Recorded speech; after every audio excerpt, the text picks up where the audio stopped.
गीता में श्री कृष्ण कहते हैं, हे अर्जुन, समय कभी नहीं रुकता। आज यदि बुरा चल रहा है तो कल अवश्य अच्छा आएगा। आप केवल निस्वार्थ भाव से कर्म कीजिए और वही आपके हाथ में है।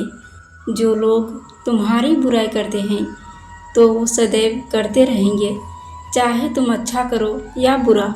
इसलिए शांत रहकर अपना कर्म करते रहो। निंदा से मत घबराओ, क्योंकि निंदा तो उसी की होती है जो जिंदा है। मरने के बाद तो सिर्फ तारीफ ही होती है। जीवन में जब भी हम खराब दौर से गुजरते हैं तो मन में यह विचार जरूर आता है कि परमात्मा मेरी परेशानी देखता क्यों नहीं है, मेरे दुख कम क्यों नहीं करता। पर याद रखना, जब परीक्षा चल रही होती है तो शिक्षक मौन रहते हैं। जब तक समस्त पाप नष्ट नहीं हो जाएंगे तब तक ईश्वर नहीं मिलेंगे। यह भाव आप बिल्कुल भी मत रखें। अगर आपकी तीव्र उत्कंठा है तो ईश्वर मिल जाएंगे, चाहे आप कितने ही पापी हो। सच्ची बात तो यह है कि ईश्वर के मिल जाने से सब पाप नष्ट हो जाते हैं। सब सोचते हैं कि हम अंत समय में प्रभु का नाम ले लेंगे और मुक्त हो जाएंगे, परंतु क्या ये संभव है? क्या आपकी जीवा को प्रभु नाम लेने का अभ्यास है? जिसने जीवन भर नाम का अभ्यास नहीं किया तो उसके लिए यह कैसे संभव हो सकता है?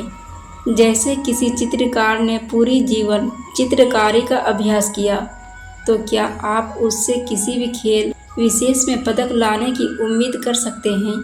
नहीं ना। वह चित्रण प्रतियोगिता में अवश्य पदक ला सकता है, क्योंकि उसको उसका अभ्यास है। वैसे ही आप भी नाम का अभ्यास करें, क्योंकि अंत में वही काम आएगा, बाकी सब यही रह जाएगा। एक व्यक्ति के 3 साथी थे। जब वह मरने लगा तो अपने मित्रों को पास बुलाकर कहा, अब मेरा अंतिम समय आ गया है। तुम लोगों ने आजीवन मेरे साथ दिया है, मृत्यु के बाद भी क्या तुम लोग मेरा साथ दोगे? पहला मित्र बोला, मैंने जीवन भर तुम्हारा साथ निभाया, लेकिन अब मैं बेबस हूँ, अब मैं कोई मदद नहीं कर सकता। दूसरा मित्र बोला, मैं मृत्यु को रोक नहीं सकता, मैंने आजीवन तुम्हारा हर स्थिति में साथ दिया है। मैं यह सुनिश्चित करूँगा कि मृत्यु के बाद तुम्हारा अंतिम संस्कार सही से हो। तीसरा मित्र बोला, मित्र तुम चिंता मत करो, मैं मृत्यु के बाद भी तुम्हारा साथ दूंगा। तुम जहाँ भी जाओगे मैं तुम्हारे साथ रहूँगा। वे तीनों मित्र थे, धन, परिवार और कर्म। इसलिए तो कहा जाता है कि केवल कर्म ही अपना होता है। क्योंकि सीता के रखवाले राम थे, पर जब हरण हुआ तब कोई नहीं। द्रौपदी के 5 पांडव थे, जब चीर हरण हुआ तब कोई नहीं।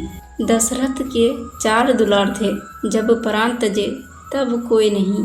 रावण भी शक्तिशाली थे, जब लंका जली तब कोई नहीं। अभिमन्यु राज दुलार थे, पर चक्रव्यूह में कोई नहीं। सच तो यही है कि इस संसार में अपना कोई नहीं। जो लेख लिखे हैं कर्मों ने, उस लेख के आगे कोई नहीं। अंधेरे में अपनी साया भी साथ नहीं देती, बुढ़ापे में अपनी काया भी साथ नहीं देती। सारा जीवन दांव पर लगा दिया जिसके लिए, अंत में वो माया भी साथ नहीं देती। गीता में श्री कृष्ण कहते हैं कि यह जिस्म तो किराए का घर है, एक दिन तो खाली करना पड़ेगा। सांसें हो जाएगी जब हमारी यहाँ पूरी, तो रूह को तन से अलविदा कहना पड़ेगा। वक्त नहीं है जो बच जाएगा गोली की मार से भी, समय आने पर ठोकर से ही मरना पड़ेगा। मौत कभी कोई रिश्वत नहीं लेती, सारी दौलत को छोड़कर जाना पड़ेगा। ना डर यूं धूल की जरा सी एहसास से तू, एक दिन सबको इसी मिट्टी में मिलना पड़ेगा। सब याद करता है दुनिया से जाने के बाद, थोड़ा बहुत दूसरों के लिए भी जीना पड़ेगा। मत कर गुरूर किसी भी बात का ए दोस्त, कुछ भी नहीं है तेरा यहाँ, तो क्या साथ लेके जाना पड़ेगा।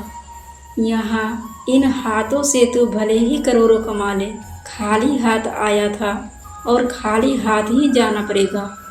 ना भर यूं अपनी जेब को तो बेईमानी की दौलत से, कफन तो बगैर जेब के ही ओढ़ना पड़ेगा।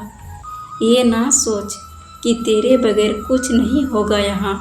रोज़ यहाँ किसी को आना तो किसी को जाना पड़ेगा। चलने वाले पैरों में कितना फर्क होता है, एक आगे तो एक पीछे। लेकिन ना कभी आगे वाले को अभिमान होता है और ना ही कभी पीछे वाले का अपमान, क्योंकि उन्हें पता होता है कि कुछ ही समय में स्थिति बदलने वाली है। इसी को जीवन कहते हैं। फिर मिलेंगे दोस्तों अगली वीडियो के साथ। तब तक के लिए जय श्री कृष्णा।